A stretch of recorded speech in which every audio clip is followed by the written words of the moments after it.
everyone. Welcome to Common Phrase of the Day at Easy English Cafe. This term today is from a movie, and it's "You're killing me, Smalls." So this phrase is very informal, so don't say it to your boss, and commonly used in friendly or funny situations. Smalls is the nickname in the movie. So even though someone's name isn't Smalls, you would say, "You're killing me, Smalls." So here are some example sentences. Friend number 1. I forgot to bring the snacks for the game.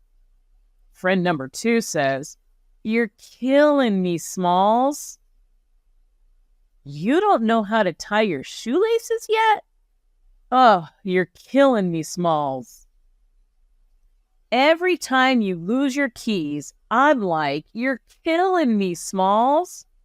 So this phrase is perfect for casual, friendly interactions where you want to show playful frustration.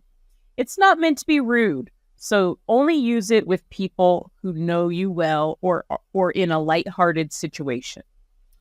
I hope you enjoyed. Please like and subscribe, and I'll talk to you later.